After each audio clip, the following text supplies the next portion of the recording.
بسم اللہ الرحمن الرحیم۔ اللہ کے نام سے شروع جو بڑا مہربان اور نہایت رحم کرنے والا ہے۔ جب حضور صلی اللہ علیہ وآلہ وسلم کی وفات کا وقت قریب آیا اور آپ کی علالت شدید ہو گئی تو آپ صلی اللہ علیہ وآلہ وسلم کی خواہش کے مطابق تمام ازواج مطہرات کی اجازت سے آپ کو حضرت عائشہ رضی اللہ تعالی عنہا کے حجرہ مبارک میں پہنچا دیا گیا۔ جب آپ کی کمزوری زیادہ ہوئی تو حکم دیا کہ حضرت ابوبکر صدیق رضی اللہ تعالی عنہ میرے مصلی پر نماز پڑھائیں۔ چنانچہ ایک دن ظہر کے وقت تھوڑا افاقہ محسوس ہوا تو اٹھ کر مسجد تشریف لے گئے۔ حضرت ابوبکر صدیق اس وقت نماز پڑھا رہے تھے۔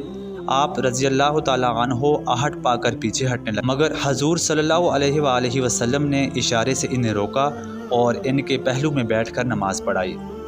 نماز کے بعد آپ نے ایک خطبہ بھی دیا جس میں بہت ساری وصیتیں فرمائی۔ آپ کے گھر میں 7 دینار موجود تھے جنہیں حضرت علی رضی اللہ تعالی عنہ کے ہاتھ منگوایا گیا اور اللہ کی راہ میں خرچ کر دیے گئے۔ آپ صلی اللہ علیہ وآلہ وسلم نے اپنے گھر میں ایک ذرا بھی سونا یا چاندی نہیں چھوڑا تھا۔ خاص وفات کے دن حضور صلی اللہ علیہ وآلہ وسلم کی طبیعت ذرا بہتر ہوئی۔ آپ کا حجرہ مبارک مسجد کے سامنے ہی تھا۔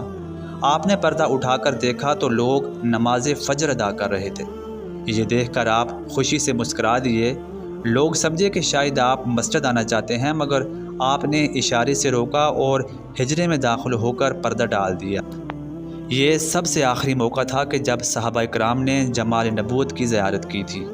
وفات سے تھوڑی دیر پہلے حضرت عائشہ رضی اللہ تعالی عنہا کے بھائی عبد الرحمن بن ابوبکر ہاتھ میں تازہ مسواک لے کر حاضر ہوئے۔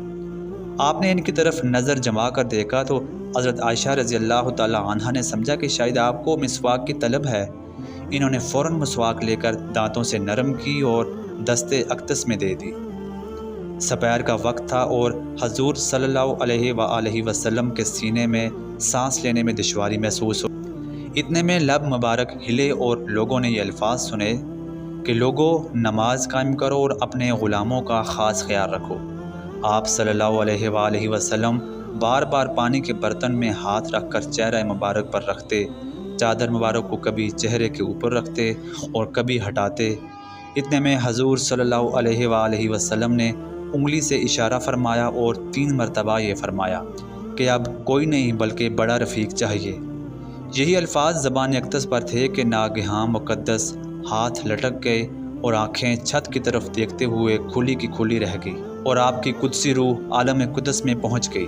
حضور صلی اللہ علیہ وآلہ وسلم کی وفات سے صحابہ کرام اور اہل بیت کو کتنا بڑا صدمہ پہنچا اور اہل مدینہ کا کیا حال ہوا، اس کی تصویر کشی کے لیے ہزاروں صفحات بھی متحمل نہیں ہو سکے۔ آپ کی وصیت کے مطابق آپ کی تجہیز و تکفین آپ کے اہل بیت اور اہل خاندان نے کی۔ آج کی ویڈیو میں اتنا ہی۔ مزید ایسی ہی اسلامک اور معلوماتی ویڈیو کے لیے ہمارے اس چینل کو سبسکرائب کریں۔ اللہ تعالی ہم سب کا حامی و ناصر ہو۔